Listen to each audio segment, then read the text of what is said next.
ਮੌਂਟੇਰ LC ਕਿੰਨੀ ਕੁ ਖਤਰਨਾਕ ਹੈ ਜਾਂ ਕੀ ਇਹਦਾ ਕੋਰਸ ਹੈ, ਕਿਸ ਤਰ੍ਹਾਂ ਇਸ ਨੂੰ ਲੈਣਾ ਚਾਹੀਦਾ ਹੈ। ਇੱਕ ਦਵਾਈ ਹੁੰਦੀ ਹੈ ਜੋ ਤੁਹਾਡੀ ਇਮੀਡੀਏਟਲੀ ਜੋ ਸਿੰਪਟਮ ਆ ਰਹੇ ਛਿੱਕੇ ਉਹਨਾਂ ਨੂੰ ਕੰਟਰੋਲ ਕਰਦੀ ਹੈ ਤੇ ਇੱਕ ਫਿਊਚਰ ਦੇ ਵਿੱਚ ਸਿੰਪਟਮ ਨਾ ਆਏ ਉਹਨੂੰ ਕੰਟਰੋਲ। ਮੌਂਟੇਰ ਤੇ ਐਲਸੀ ਦੋ ਦਵਾਈਆਂ ਨੇ ਜੀ, ਤੇ ਇਹ ਅਸੀਂ ਦੱਸ ਸਕਦੇ ਹਾਂ ਕਿ ਤੁਹਾਨੂੰ ਮੌਂਟੇਰ ਦੀ ਜ਼ਰੂਰਤ ਹੈਗੀ, ਮੌਂਟੇਰ ਐਲਸੀ ਦੀ ਜ਼ਰੂਰਤ ਹੈਗੀ ਕਿ ਐਲਸੀ ਦੀ ਜ਼ਰੂਰਤ ਹੈ। ਗੂਗਲ ਤੋਂ ਜਾਂ ਇੰਟਰਨੈਟ ਤੋਂ ਪੜ੍ਹ ਕੇ ਆਪਣੀ ਬਿਮਾਰੀ ਦੇ ਡਾਇਗਨੋਸਿਸ ਖੁਦ ਹੀ ਕਰਕੇ ਆਪ ਹੀ ਤੁਸੀਂ ਟ੍ਰੀਟਮੈਂਟ ਸ਼ੁਰੂ ਕਰ ਦਿੰਦੇ ਹੋ। ਉਹਦੇ ਨੁਕਸਾਨ ਬਹੁਤ ਹੁੰਦੇ ਨੇ। ਅਸੀਂ 20 ਸਾਲ ਪੜ੍ਹੇ ਹਾਂ, ਇਸੇ ਦੇ ਪੜ੍ਹੇ ਹਾਂ ਕਿ ਤੁਹਾਡੀ ਡਾਇਗਨੋਸਿਸ ਸਹੀ ਤਰੀਕੇ ਨਾਲ ਕਰ ਸਕੇ ਤੇ ਤੁਹਾਨੂੰ ਫਰਦਰ ਪ੍ਰੋਬਲਮ ਸੇ ਬਚਾ ਸਕੇ। ਤੁਹਾਨੂੰ ਫਿਊਚਰ ਦੇ ਵਿੱਚ ਬ੍ਰੌਂਕਾਈਟਿਸ, ਅਸਥਮਾ, ਇਸ ਤਰ੍ਹਾਂ ਦੀ ਪ੍ਰੋਬਲਮ ਤੇ ਨੱਕ ਦੇ ਵਿੱਚ ਰਿਸੋਲੀ, ਇਸ ਤਰ੍ਹਾਂ ਦੀ ਪ੍ਰੋਬਲਮ ਬਣ ਜਾਂਦੀ ਹੈ। ਅੱਜ ਤੁਸੀਂ ਆਰਜ਼ੂ ਹਸਪੀਟਲ ਦੇਖ ਰਹੇ ਹੋ ਤਾਂ ਅੱਜ ਦੀ ਵੀਡੀਓ ਬਹੁਤ ਖਾਸ ਹੋਣ ਵਾਲੀ ਤੁਹਾਡੇ ਵਾਸਤੇ। ਤੁਸੀਂ ਅਕਸਰ ਕੋਲਡ ਵਿੱਚ ਜਾਂ ਫਿਰ ਥੋੜੀ ਜਿਹੀ ਵੀ ਐਲਰਜੀ ਜਿਹੜੀ ਸ਼ੁਰੂ ਹੁੰਦੀ ਹੈ ਤਾਂ ਆਪਾਂ ਮੌਂਟੇਰ ਐਲਸੀ ਵਰਗੀ ਜਿਹੜੀਆਂ ਦਵਾਈਆਂ ਉਹ ਲੈਣੀਆਂ ਸ਼ੁਰੂ ਕਰ ਦਿੰਦੇ ਆ। ਕੈਮਿਸਟ ਕੋਲ ਜਾਂਦੇ ਆ ਤਾਂ ਉਹ ਵੀ ਮੌਂਟੇਰ ਐਲਸੀ ਜਿਹੜੀ ਰੈਫਰ ਕਰ ਦਿੰਦਾ ਹੈ। ਤਾਂ ਅੱਜ ਸਾਡੇ ਨਾਲ ਡਾਕਟਰ ਦੀਪਿਕਾ ਅਗਰਵਾਲ ਮੌਜੂਦ ਨੇ ਜਿਹੜੇ ਕਿ ਆਰਜ਼ੂ ਹਸਪੀਟਲ ਦੇ ਈਐਨਟੀ ਸਪੈਸ਼ਲਿਸਟ ਨੇ। ਆਪਾਂ ਇਹਨਾਂ ਨਾਲ ਗੱਲਬਾਤ ਕਰਦੇ ਆ ਮੌਂਟੇਰ ਐਲਸੀ ਕਿੰਨੀ ਕੁ ਖਤਰਨਾਕ ਹੈ ਜਾਂ ਕੀ ਇਹਦਾ ਕੋਰਸ ਹੈ, ਕਿਸ ਤਰ੍ਹਾਂ ਇਸ ਨੂੰ ਲੈਣਾ ਚਾਹੀਦਾ ਹੈ, ਕਿਉਂਕਿ ਲੋਕ ਜਿਹੜੇ ਨੇ ਲਗਾਤਾਰ ਕਈ ਵਾਰੀ ਮੌਂਟੇਰ ਐਲਸੀ ਵਰਗੀ ਜਿਹੜੀ ਟੈਬਲੇਟਸ ਨੇ ਉਹਨਾਂ ਨੂੰ ਲੈਣਾ ਸ਼ੁਰੂ ਕਰ ਦਿੰਦੇ ਨੇ ਤਾਂ ਉਹਦਾ ਕੀ ਨੁਕਸਾਨ ਹੁੰਦਾ। ਸਾਰੀ ਗੱਲਬਾਤ ਅੱਜ ਮੈਮ ਦੇ ਨਾਲ ਕਰਦੇ ਆ। ਸਤਿ ਸ਼੍ਰੀ ਅਕਾਲ ਮੈਮ। ਸਤਿ ਸ਼੍ਰੀ ਅਕਾਲ ਜੀ ਮੈਮ, ਮੌਂਟੇਰ ਐਲਸੀ ਅੱਜ ਗੱਲਬਾਤ ਕਰ ਰਹੇ ਹਾਂ। ਮੌਂਟੇਰ ਐਲਸੀ ਟੈਬਲੇਟ ਅੱਜ ਕੱਲ੍ਹ ਲੋਕ ਬਹੁਤ ਰੂਟੀਨ ਵਾਈਜ਼ ਵੀ ਲੈਣਾ ਸ਼ੁਰੂ ਹੋ ਗਏ। ਮੌਸਮ ਬਦਲ ਰਿਹਾ ਹੈ, ਕੋਲਡ ਸ਼ੁਰੂ ਹੋ ਜਾਂਦਾ ਹੈ। ਕੀ ਇਹਦੇ ਫਾਇਦੇ ਨੇ ਤੇ ਕੀ ਇਹਦੇ ਨੁਕਸਾਨ ਨੇ? ਸਭ ਤੋਂ ਪਹਿਲੇ ਮੌਂਟੇਰ ਐਲਸੀ ਬੇਸਿਕਲੀ ਇੱਕ ਦਵਾਈ ਨਹੀਂ ਹੈ, ਇਹਦੇ ਵਿੱਚ ਦੋ ਦਵਾਈਆਂ ਹੁੰਦੀਆਂ ਜੀ। ਇੱਕ ਦਵਾਈ ਹੁੰਦੀ ਹੈ ਜੋ ਤੁਹਾਡੀ ਇਮੀਡੀਏਟਲੀ ਜੋ ਸਿੰਪਟਮ ਆ ਰਹੇ ਛਿੱਕੇ ਉਹਨਾਂ ਨੂੰ ਕੰਟਰੋਲ ਕਰਦੀ ਹੈ ਤੇ ਇੱਕ ਫਿਊਚਰ ਦੇ ਵਿੱਚ ਸਿੰਪਟਮ ਨਾ ਆਏ ਉਹਨੂੰ ਕੰਟਰੋਲ ਕਰਦੀ ਹੈ। ਜੀ। ਤੇ ਹੁਣ ਕੀ ਹੁੰਦਾ ਹੈਗਾ, ਪੇਸ਼ੈਂਟ ਆਪਣੇ ਆਪ ਹੀ ਜਾ ਕੇ ਮਾੜਾ ਜਿਹਾ ਕੋਲਡ ਹੋਇਆ ਹਨਾ, ਛਿੱਕੇ ਆਈ, ਉਹ ਆਪਦੇ ਆਪਣੇ ਆਪ ਹੀ ਜਾ ਕੇ ਦਵਾਈ अपना स्टोर से खरीदते हैं, खा लेते हैं। जी बिल्कुल। बट सानू पता होना चाहिए कि कदों असी मॉन्टेर एलसी खानी है ते कदों अकेली एलसी खानी है, क्योंकि मॉन्टेर एलसी मॉन्टेर ते एलसी दो दवाइयां हैं जी।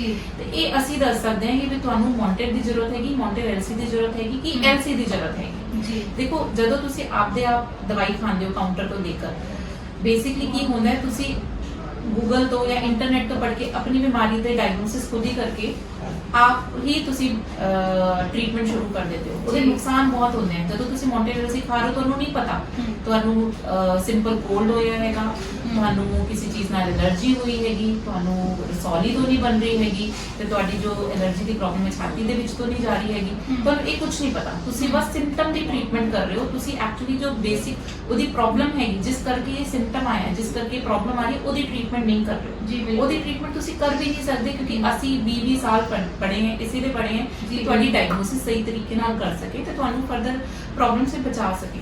ਇਹਦੀ ਸਭ ਤੋਂ ਬੜੀ ਪ੍ਰੋਬਲਮ ਇਹੀ ਹੁੰਦੀ ਹੈਗੀ, ਜੈਸੇ ਤੁਸੀਂ ਮੌਂਟੇਰ ਐਲਸੀ ਖਾਏ ਚਲੇ ਜਾ ਰਹੇ ਹੋ ਹੈ ਨਾ, ਤੁਹਾਨੂੰ ਛਿੱਕੇ ਆਉਂਦੇ, ਤੁਸੀਂ ਮੌਂਟੇਰ ਐਲਸੀ ਖਾਂਦੇ ਹੋ, ਤੁਸੀਂ ਠੀਕ ਹੋ ਜਾਂਦੇ ਹੋ ਜੀ। ਬਟ ਤੁਹਾਨੂੰ ਪਤਾ ਵੀ ਨਹੀਂ ਚੱਲਦਾ, ਧੀਰੇ ਧੀਰੇ ਉਹ ਜੋ ਤੁਹਾਡੀ ਐਲਰਜੀ ਦੀ ਪ੍ਰੋਬਲਮ ਹੈਗੀ ਤੁਹਾਡੀ ਛਾਤੀ ਦੇ ਵਿੱਚ ਚਲੀ ਜਾਂਦੀ ਹੈ ਜੀ। ਤੁਹਾਨੂੰ ਫਿਊਚਰ ਦੇ ਵਿੱਚ ਬ੍ਰੌਂਕਾਈਟਿਸ, ਅਸਥਮਾ, ਇਸ ਤਰ੍ਹਾਂ ਦੀ ਪ੍ਰੋਬਲਮ ਤੇ ਨੱਕ ਦੇ ਵਿੱਚ ਰਸੌਲੀ, ਇਸ ਤਰ੍ਹਾਂ ਦੀ ਪ੍ਰੋਬਲਮ ਬਣ ਜਾਂਦੀ ਹੈ।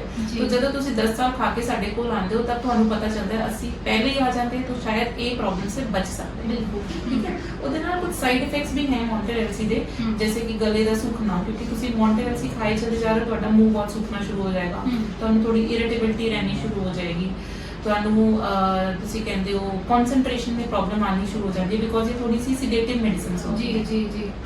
ਇਹਦੇ ਨਾਲ ਕੀ ਪਰਹੇਜ਼ ਕਰ ਸਕਦੇ ਆ ਉਹ ਵੀ ਤੁਹਾਨੂੰ ਨਹੀਂ ਪਤਾ ਹੁੰਦਾ। ਜੈਸੇ ਅਸੀਂ ਜਦੋਂ ਵੀ ਮੌਂਟੇਰ ਐਲਸੀ ਦਿੰਦੇ ਆ ਪੇਸ਼ੈਂਟ ਨੂੰ, ਅਸੀਂ ਦੱਸਦੇ ਆ ਕਿ ਭਈ ਤੁਸੀਂ ਕੋਸ਼ਿਸ਼ ਕਰੋ ਕੋਈ ਵੀ ਕਨਸੈਂਟ੍ਰੇਸ਼ਨ ਵਾਲੇ ਕੰਮ ਨਾ ਕਰੋ ਕਿਉਂਕਿ ਇਹ ਸਲੀਪੀਨੈਸ ਕਰਦੀ ਹੈ ਨਾ, ਥੋੜੀ ਜਿਹੀ ਸੁਸਤੀ ਲਾਉਂਦੀ ਹੈ। ਤੁਸੀਂ ਡਰਾਈਵ ਕਰਨਾ ਅਵੋਇਡ ਕਰੋ, ਸੁਸਤੀ ਲਾਉਂਦੀ ਹੈ। ਬੱਚਿਆਂ ਨੂੰ ਵੀ ਅਸੀਂ ਦਿੰਦੇ ਆ ਤਾਂ ਪੁੱਛ ਕੇ ਦਿੰਦੇ ਆ ਵੀ ਤੁਹਾਡੇ ਐਗਜ਼ਾਮ ਤੋਂ ਨਹੀਂ ਚੱਲ ਰਹੇ, ਇਹ ਸਾਰੀ ਚੀਜ਼ਾਂ ਤੁਸੀਂ ਆਪਣੇ ਹਿਸਾਬ ਨਾਲ ਨਹੀਂ ਕਰ ਸਕਦੇ। ਇਹ ਅਸੀਂ ਹੀ ਤੁਹਾਨੂੰ ਦੱਸਾਂਗੇ। जैसे किडनी पेशेंट्स हैं, कई मैंने देखे पेशेंट्स आपके हिसाब नाल ही खाए जाते हैं। ਅਸੀਂ ਮੌਂਟੇਰ ਐਲਸੀ ਕਿਡਨੀ ਪੇਸ਼ੈਂट्स ਨੂੰ ਵੀ ਬਹੁਤ ਸੋਚ ਸਮਝ ਕੇ ਇੱਕ ਪ੍ਰੋਪਰ ਟ੍ਰੀਟਮੈਂਟ ਦੇ ਹਿਸਾਬ ਨਾਲ ਹੀ ਦਿੰਦੇ ਹਾਂ। ਜੀ। ਸਪੋਜ਼ ਕਿ ਤੁਸੀਂ ਚਲੋ ਤੁਸੀਂ ਸ਼ੁਰੂ ਵੀ ਕਰਦੀ ਮੌਂਟੇਰ ਐਲਸੀ, ਤੁਹਾਨੂੰ ਬਹੁਤ ਆਰਾਮ ਆ ਗਿਆ ਪਰ ਤੁਹਾਨੂੰ ਪਤਾ ਹੀ ਨਹੀਂ ਕਦੋਂ ਬੰਦ ਕਰਨੀ ਹੈਗੀ। ਤੁਸੀਂ ਜ਼ਿਆਦਾ ਪਹਿਲੇ ਬੰਦ ਕਰਦੀ ਤਾਂ ਤੁਹਾਡੇ ਸਿੰਪਟਮਸ ਵਾਪਸ ਆ ਜਾਣਗੇ, ਜ਼ਿਆਦਾ ਲੇਟ ਬੰਦ ਕਰੀ ਤਾਂ ਤੁਹਾਨੂੰ एक तो डायग्नोसिस नहीं होगी, बाकी तुम्हारे साइड इफेक्ट्स आ जाएंगे जी। तो ता करके मॉन्टेर एलसी जो है बड़ी कॉमनली यूज मेडिसिन है, पर इसका अगर प्रॉपर तरीके से हम डॉक्टर की सलाह से